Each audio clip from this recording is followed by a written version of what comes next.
எல்லாருக்கும் வணக்கம்.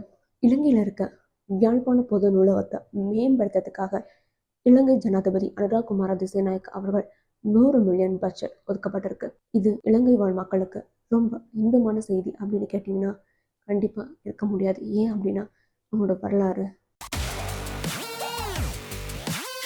நம்ம எல்லாருக்குமே புத்தகம் ரொம்ப முக்கியம் அப்படின்னு தெரியும். புத்தகம் படிக்கிறது ஒரு நல்ல பழக்கம் அப்படிங்கிறது தெரியும். ஸோ எல்லாரும் கண்டிப்பாக அவங்க வீட்டில் குறைந்தபட்சம் புத்தகங்களை சேமித்து வைக்கணும். ஒரு சின்ன நூலகமாச்சும் அமைக்கணும் அப்படின்னு பெரிய பெரிய அறிஞர்கள், மகான்கள், தலைவர்களோட கருத்தாகவும் இருக்கும். ஆனால் அந்த காலகட்டத்தில் யோசிச்சு பாருங்க, 1933 இந்த காலகட்டம் அப்படிங்கிறது இலங்கையை பிரிட்டிஷ் காலனி தான் ஆட்சி செஞ்சுட்டு இருந்தாங்க. ஸோ 1933 அந்த காலகட்டத்திலேயே ஒரு அருமையான ஒரு பெரிய நூலகம் அமைக்கணும் அப்படின்னு சொல்லிட்டு அங்கே வாழ்ந்துட்டு இருந்த தமிழ் மக்களுக்கு ஒரு யோசனை வந்திருக்கு.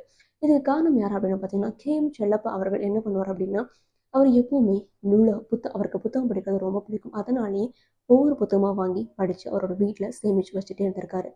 அந்த காலகட்டத்தில் பார்த்தீங்க அப்படின்னா தமிழர்கள் அறிவிலையும் ஆற்றலையும் ரொம்ப சிறந்து விளங்கினாங்க. அது மட்டும் இல்லாமல் ஆங்கில புலமை பெற்றவர்களாகவும் நிறைய பேர் திகழ்ந்தாங்க. அதனாலே அவங்களுக்கு புத்தகத்தோட பார்வை, புத்தகம் அப்படிங்கிறது நம்ம வரலாற்றை சொல்லக்கூடியது, புத்தகம் எல்லாரும் கண்டிப்பாக படிக்கணுங்கிற எண்ணம் அந்த காலகட்டத்திலே அவங்களுக்கு இருந்திருக்கு. அதை அமைக்கணும் அப்படின்னும் ஆசைப்பட்டிருக்காங்க.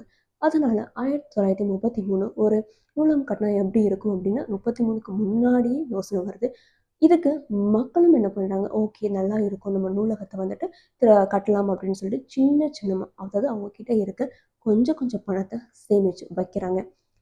யோசிச்சு பாருங்க, இது வந்துட்டு ஒரு தனிநபரோட ஆசையா இல்லை, இந்த மொத்த மக்களோட ஆசையாவே மாறுது. அதனால அவங்க வேலை செய்யும் போது அவங்களுக்கு கிடைக்கிற காசை கொஞ்சம் கொஞ்சமா சேமிச்சு ஒரு நூலக கனவை கட்டணும் அப்படின்னு ஆசைப்படுறாங்க. அதனாலேயே 1933 சென்னையில இருக்க ஆர்கிடெக்ட் நரசிம்மரை போய் பார்க்குறாங்க. அவங்கக்கிட்ட இந்த விஷயத்த சொல்கிறாங்க. இந்த மாதிரி நாங்கள் ஒரு அழகான நூலகம் கட்டணும்னு ஆசைப்படுறோம். அதுக்காக நாங்கள் சின்ன சின்னமாக, அதாவது கொஞ்சம் கொஞ்சமாக காசு சேர்த்து வச்சுருக்கோம். இந்த காசில் உங்களால் ஒரு ஒரு அருமையான டிசைன் போட்டு கொடுக்க முடியுமா, இந்த டிசைனில் கட்டித்தர முடியுமா அப்படின்னு சொல்லி கேட்குறாங்க. அதுக்கு நரசிம்மர் அவர்களும் சரின்னு அவங்களுக்கு கட்டித்தரேன் அப்படின்னு சொல்கிறாரு. இந்த அடிக்கல்லை 1933 காலகட்டத்தில் நாட்டுறாங்க. அந்த நூலகத்துக்கான ஒரு பெரிய கனவு, லட்சிய கனவுக்கான அடிக்கல். அதுக்கப்புறம் 1959 சில விங்கோட அந்த நூலகம் திறந்து வைக்கப்படுது. யோசிச்சு பாருங்க, ஆசியாலேயே மிகப்பெரிய நூலகம் அப்படிங்கிற பட்டத்தை பெறுது. மிகப்பெரிய நூலகம் அங்கே என்ன இருக்கு அப்படின்னா தமிழர்களோட பொக்கிஷம் இருக்கு. ஒன்று இல்லை, ரெண்டு இல்லை, எக்கச்சக்கமான நூல்கள், பழமை வாய்ந்த ஓலைச்சுவடுகள், மக்கள் அவங்க வீட்டில் சேகரித்து வச்சிருந்த ஒவ்வொரு ஓலைச்சுவடி, பழமை வாய்ந்தது புத்தகங்களாக இருக்கட்டும், எல்லாத்தையும் அந்த நூலகத்தில் பாதுகாப்பாக இருக்கும் அப்படின்னு சொல்லிட்டு அந்த நூலகத்தில் கொண்டு போய் அர்ப்பணிக்கிறாங்க. எக்கச்சக்கமான புத்தகம், எக்கச்சக்கமான ஓலைச்சுவடிகள், ஒரு அடையாள சின்னமாகவே அந்த நூலகம் திகழுது. 1950 காலகட்டத்தில் ஆசியாவிலே மிகப்பெரிய நூலகம் அப்படின்னு சொல்லிட்டு எல்லாராலையும் கொண்டாடப்படுது. புலவர்கள் பெருமக்களாக இருக்கட்டும், அவங்களோட எல்லா ஏடுகளும் தமிழனை திரும்பி பார்க்கக்கூடிய அளவுக்கான புத்தகங்கள், வரலாற்று சின்னங்கள் அதில் இருந்திருக்கு. யோசிச்சு பாருங்க, இப்போ 2025ல் நம்ம சென்னையில் தமிழக முதலமைச்சர் அவர்கள் 5300 ஆண்டு பழமை வாய்ந்தது, அதாவது இரும்பு காலம் 5300 ஆண்டு பழமை அப்படின்னு சொல்லிட்டு ஆராய்ச்சியாளர்கள் கண்டுபிடிச்சிருக்காங்க, அறிவிச்சிருப்பாரு. யோசிச்சு பாருங்க, 1933 அந்த காலகட்டத்திலே தமிழோட பண்பாடு, கலாச்சாரம், தமிழோட வரலாறை பறைசாற்றணும் அப்படிங்கிறதுக்காக ஒரு அருமையான நூலகத்துக்கு அடிக்கல் நாட்டி அதை திறந்து வைக்கவும் படுது. 80ல் ஆசியாவில் மிகப்பெரிய நூலகம் அப்படிங்கிற பெருமையும் படுது. அப்போ அதுல எவ்வளோ வரலாற்று சிறப்பு மிக்க பொக்கிஷம் இருந்திருக்கும். நம்மளோட வரலாறு என்ன அப்படின்னு திரும்பி பார்க்கும்போது இந்த யாழ்ப்பாண நூலகத்தில் போய் பார்த்தா என்னோட எல்லா வரலாறும் கிடைக்கும் அப்படிங்கிற ஒரு அடையாள சின்னத்தை யாருமே எதிர்பார்க்காத விதமா 1981 மே 31 2 பேர் சாதாரணமாக அந்த இடத்துக்கு போகிற மாதிரி போய் அந்த நூலகத்தை எரிச்சிருக்காங்க. இதை பார்த்த மக்கள் ஓடி வராங்க.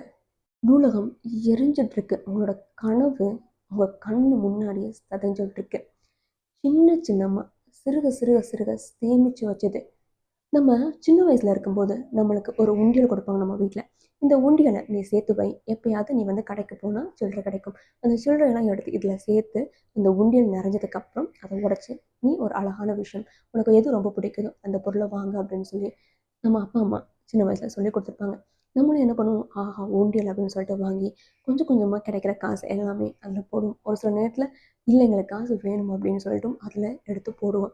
அதுக்கப்புறம் எப்படா அது நிறையும், எப்படா அதை உடைக்கலாம், எப்படா நம்மளுக்கு பிடிச்ச விஷயம் வாங்கலாம் அப்படின்னு சொல்லிட்டு ஒரு கனவை கட்டிட்டு இருப்போம். என்ன வாங்கலாம், ஏது வாங்கலாம் அப்படின்னு சொல்லிட்டு எப்போவுமே அதை பற்றி யோசிச்சுட்டு இருப்போம். அப்படி ஒரு நாள் வரும், அந்த உண்டியலை உடச்சி அதில் உள்ள காசில் ஏதாவது வாங்கலாம் அப்படின்னு சொல்லிட்டு காசை உட்காந்து எண்ணி பிடிச்சதை வாங்குவோம்.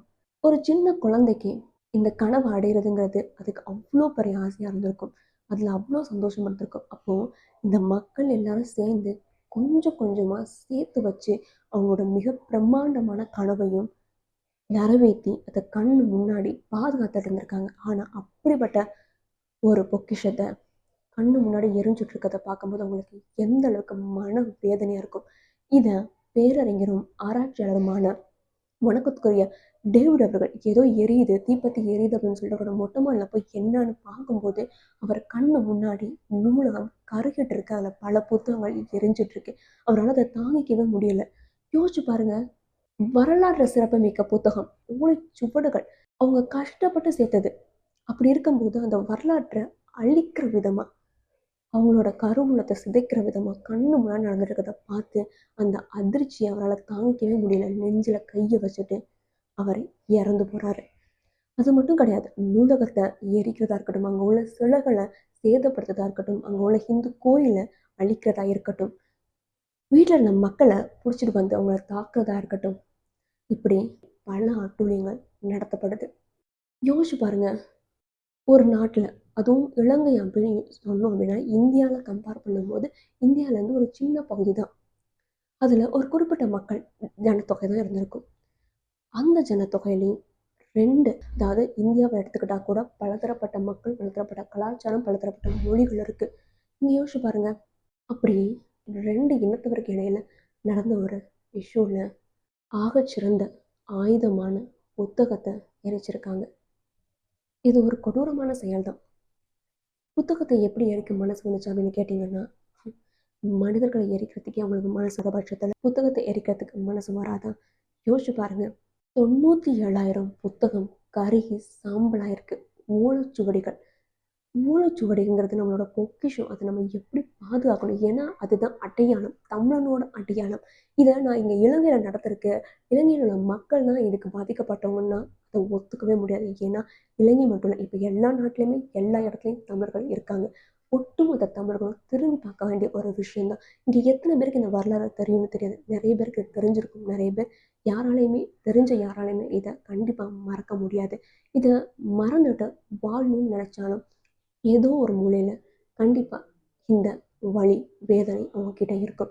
ஏன்னா ஒரு அம்மா அவங்க பெற்ற பிள்ளையை தொலைத்தாலும் இழந்தாலும் அவங்களுக்கு அந்த வலி வேதனை எப்படி இருக்கும், அதே மாதிரி இங்கே உள்ள பலருக்கும் அவங்க அரும்பாடுபட்டு சேமித்து வச்ச கிட்டத்தட்ட குழந்தைகள் மாதிரி தான். ஏன்னா அந்த இடத்துல அந்த புத்தகம்லாம் எரிஞ்சிட்டு இருக்கிறத பார்த்த மக்கள் எஞ்சிய புத்தகத்தையாச்சும் நம்மளால் காப்பாற்ற முடியாதா அப்படின்னு சொல்லிட்டு அந்த புத்தகத்தை எடுத்து அவங்க மார்போட அணைச்சு தழுவி அழுதுருக்காங்க. யோசிச்சு பாருங்க, எப்படி அதை காக்கணும் அப்படின்னு நினச்சிருக்காங்க. அப்படி இருக்கும்போது அது அவங்களோட பிள்ளைகள் மாதிரி தான். அந்த பிள்ளைகளை தொலைச்சிட்டு இப்போவும் அதை நினச்சி கண்ணீரோட தான் கண்டிப்பாக இருப்பாங்க. இது வந்துட்டு வரலாறு அப்படிங்கிறது மறைக்கப்பட்டாலும் மறுக்கப்பட்டாலும் வரலாறு தான். இதை யாராலையுமே மாற்றி அமைக்க முடியாது. இந்த மாதிரி ஒரு இன்சிடென்ட் நடந்துச்சு அப்படிங்கிறத காலம் காலமாக அந்த இடத்துல இருக்கும். அதுவும் இலங்கையோட வரலாறு அப்படின்னு திரும்பி பார்த்தா பிரிட்டிஷ் காலனி ஆட்சிக்கு அப்புறமும் ஒரு இனவாதம், பேரினவாத தாக்குதல், அவங்களோட வரலாறு ஃபுல்லாக இரத்த காயங்களால், இரத்த காரைகளால் தான் எழுதப்பட்டிருக்கும். இதை யாராலையுமே மறக்க முடியாது. புத்தகம் அப்படின்னு வந்தாலே நிறைய அறிஞர்கள், நிறைய அறிவியலாளர்கள், நிறைய தலைவர்கள் அவங்க நிறைய செய்யணும்னு சொல்லியிருப்பாங்க. மகாத்மா காந்திஜி கிட்ட உங்ககிட்ட ஒரு கொடி கொடுத்தா நீங்கள் என்ன செய்வீங்க அப்படின்னு கேட்கும்போது மகாத்மா காந்திஜி சொல்லுவார், என்கிட்ட ஒரு கொடி கிடைச்சா நான் ஒரு நூலகத்தையும் அமைப்பேன் அப்படின்னு சொல்லிட்டு. நேருஜி கிட்ட உங்களை ஒரு தனித்தீவில் விட்டால் நீங்கள் என்ன செய்வீங்க அப்படின்னு கேட்கும்போது அந்த தனித்தீவில் நான் புத்தகங்களை படித்து ரொம்ப சந்தோஷமாக இருப்பேன் அப்படின்னு சொல்லுவார். அது மட்டும் கிடையாது, சார்லி சாப்ளின் அவர் என்ன பண்ணுவாருன்னா, ஒவ்வொரு தடவையும் ஒரு படத்துக்கு சைன் போடும்போது அதுக்கு வர காசில் $100 எடுத்து புத்தகம் தான் வாங்கி சேமிப்பாராம். நெல்சன் மண்டேலா அவர் சிறையில் இருக்கும்போது அவர் வேண்டிக்கிட்ட ஒரு விஷயம், நீங்கள் எனக்கு எந்த சுதந்திரம் தரலாலும் பரவாயில்லை, எனக்கு சுதந்திரமே இல்லைனாலும் பரவாயில்லை, ஆனால் நான் படிக்கிறதுக்கு எனக்கு புத்தகம் வேணும், அந்த உரிமையை கொடுங்க அப்படின்னு சொல்லி கேட்டிருப்பாரு. யோசிச்சு பாருங்க, லெனின் கிட்ட உங்களுக்கு பிறந்தநாள் பரிசா என்ன வேணும் அப்படின்னு கேட்கும்போது எனக்கு புத்தகங்கள் வேணும் அப்படின்னு சொல்லியிருப்பார். அதனாலே அவர்கள் நிறைய புத்தகங்கள் வந்து குவிஞ்சிருக்கு. ஆனால் அது மட்டும் கிடையாது, ஆபிரகாம் லிங்கன் இதுவரைக்கும் நான் படிக்காத புத்தகத்தை யார் என்கிட்ட வந்து என்னை பார்க்கும்போது கொடுக்குறாங்களோ அவங்க தான் என்னோட தலை சிறந்த நண்பனாக இருக்க முடியும் அப்படின்னு சொல்லுவார். ஜூலியஸ் சீசர் 1000 புத்தகங்களை படித்த ஒரு மனிதனை காட்டுங்க, அவன் தான் என்னோட வழிகாட்டி அப்படின்னு சொல்லுவார். ஆல்பர்ட் ஐன்ஸ்டீன் கிட்ட மிகச்சிறந்த கண்டுபிடிப்பா நீங்கள் எதை நினைக்கிறீங்கன்னு கேட்கும்போது புத்தகத்தை தான் அவர் சொல்லுவார். இது எல்லாத்தையும் விட ரொம்ப முக்கியமாக மார்ட்டின் லூதர் கிங் ஒரு விஷயம் சொல்லியிருப்பாரு. ஆகச்சிறந்த ஆயுதமா நீங்கள் எதை நினைக்கிறீங்க அப்படின்னு அவர்கிட்ட கேட்கும்போது ஆகச்சிறந்த ஆயுதம் புத்தகங்கள் அப்படின்னு சொல்லியிருப்பாரு. யோசிச்சு பாருங்க, ஆகச்சிறந்த ஆயுதம் புத்தகம். ஏன் இதை அப்படி சொல்றாங்கன்னா, எந்த ஒரு மனிதனாலையும் ஒரு கொடூரமான மனிதனாக இருந்தாலும் இல்லைன்னா ஒரு கொலையாளி ஒரு குற்றவாளி ஏதோ ஒரு விஷயத்துல அவன் பாதிக்கப்பட்ட மனிதனாக இருந்தாலும் அவன் கையில ஒரு புத்தகத்தை கொடுத்து அவனை படிக்க சொன்ன அவனை அந்த புத்தகம் நல்வழிப்படுத்தும், அவனை மேம்படுத்தும், ஒரு நல்ல நிலைமைக்கு கொண்டு வரும் அப்படிங்கிறதுனால தான் அதை சொல்றாங்க. ஆனால் அது மட்டும் கிடையாது. யோசிச்சு பாருங்க, எனக்கு வந்து அனுபவம் வேணும். இப்போ எனக்கு வந்து டீனேஜ் தான் இருக்குது, ஆனால் எனக்கு அனுபவம் வேணும். அதுக்காக நான் 50 வயசு வரைக்கும் வாழணுமான்னு கேட்டால் கண்டிப்பாக இல்லை. நீங்கள் நிறைய புத்தகம் படித்தாலே உங்களுக்கான அந்த அனுபவம் கிடைக்கும். இப்படி புத்தகத்தை பற்றி பல பேர் பல விஷயம் சொல்லியிருக்காங்க. அப்படிப்பட்ட புத்தகத்தை, பொக்கிஷத்தை, வரலாற்று சின்னத்தை, நம்மளோட அடையாளம் அப்படிங்கிறது நம்மளோட வரலாறுல தான் இருக்குது. அந்த வரலாற்றை ஒரு பெரிய நூலகத்தை இந்த காலகட்டத்தில் 2 இனத்துக்கு நடுவில் உள்ள சண்டையில் விரிச்சிருக்காங்க. யோசிச்சு பார்க்கும்போதே கஷ்டமாக இருக்குல்ல. என்னோட ஜென்ரேஷனாக இருக்கட்டும், எனக்கு அடுத்த ஜென்ரேஷனாக இருக்கட்டும், நம்ம எல்லார்கிட்டையுமே ஒரு பழக்கம் இருக்குங்க. என்ன தெரியுமா? நம்ம எல்லாருமே வரலாறை மறந்துடுறோம். வரலாறு நம்மளுக்கு என்ன சொல்ல போகுது? நம்ம ஏன் அந்த வரலாறு தெரிஞ்சுக்கணும் அப்படின்னு நிறைய பேர் யோசிக்கிறோம். தமிழன் அப்படிங்கிற அடையாளம் அப்போ நான் இனத்தால் பிரிக்கிறேன் அப்படின்னு கேட்டால் இல்லை. என்னதான் இருந்தாலும் நான் தமிழிடம்தான். என்னோட மொழி தமிழ் மொழி தான். இதை மறுக்கவோ யாராலையுமே முடியாது. அப்படிப்பட்ட என்னோட இனத்தோட வரலாறு அப்படிங்கிறது எனக்கு கண்டிப்பாக முக்கியமாக தெரிஞ்சிருக்க வேண்டிய ஒரு விஷயம். எனக்கு இல்லை, ஒவ்வொரு குடிமகனுக்கும் கண்டிப்பாக தெரிஞ்சிருக்க வேண்டிய விஷயம்.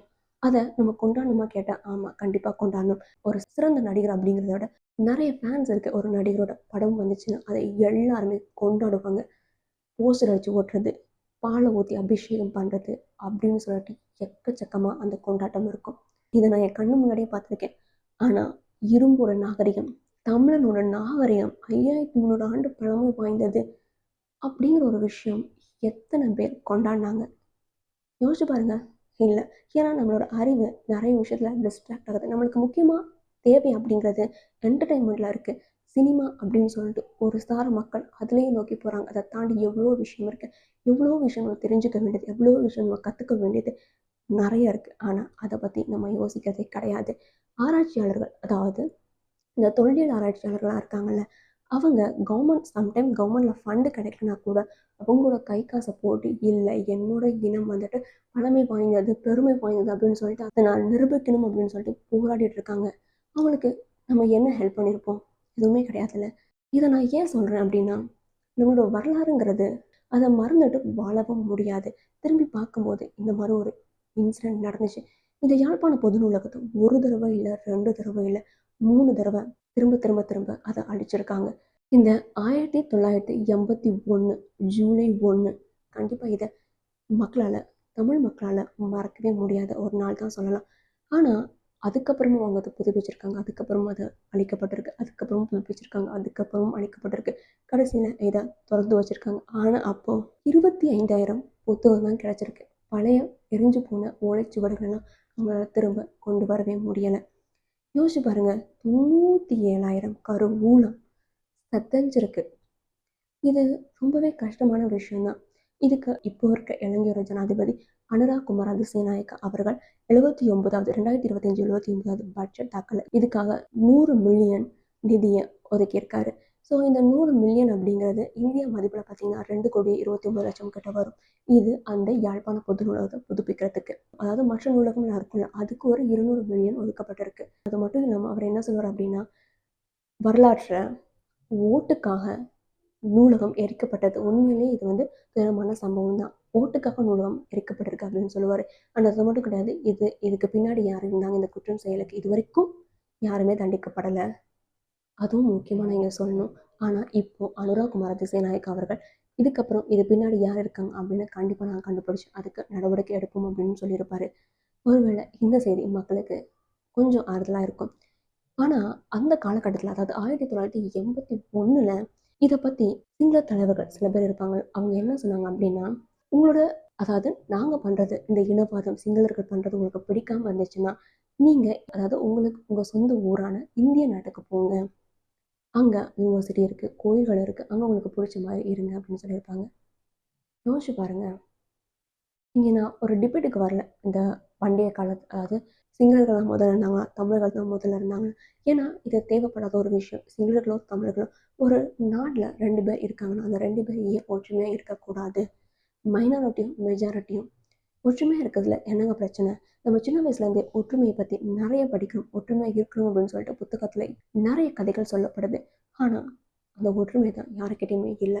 சரி, இப்போ இவங்களுக்கு நம்ம என்ன கைமாறு செய்ய போறோம் அப்படின்னு கேட்டீங்கன்னா, உங்க குழந்தைகளுக்கு புத்தகம் படிக்கிறது ஒரு நல்ல பழக்கம் அப்படின்னு சொல்லிக் கொடுங்க. ஆனா அது மட்டும் கிடையாது. ஒவ்வொரு புத்தகத்தையும் சேமிச்சு, சேகரிச்சு வைக்க சொல்லுங்க. அண்ட் லைப்ரரிக்கு புத்தகத்த அன்பளிப்பாவும் குடுக்கலாம். டொனேஷனாவும் குடுக்கலாம்.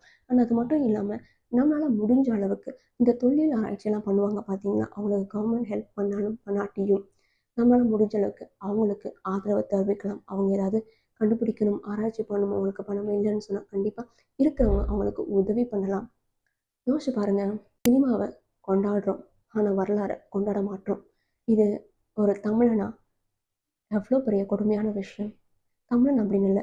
மத்த இனத்தைச் சேர்ந்தவர்கள், மத்த மதத்தை இல்ல வேற மொழியைச் சேர்ந்தவர்கள் அவங்களோட வரலாற கொண்டாடுறாங்கங்க. அவ்ளோ பெருமையா அத சொல்றாங்க. ஆனா எல்லார விட ரொம்ப பழமை வாய்ந்த மொழி தமிழ் மொழி. ரொம்ப பழமை வாய்ந்த இனம் தமிழ் இனம் அப்படிங்கும்போது, அந்த அளவுக்கு அத யாருமே கொண்டாட மாட்றாங்க. ஏன்? சரி, மத்தவங்க பார்வையில நம்ம கீழ இருக்கலாம். இல்ல அவங்க கண்ணுக்கு நம்ம இழிவா தெரிஞ்சிருக்கலாம். ஆனா, நமக்குள்ளேயே தமிழர்களுக்குள்ளேயே தமிழர்கள் எப்படி இருக்காங்க? ஒற்றுமையா இருக்காங்களா?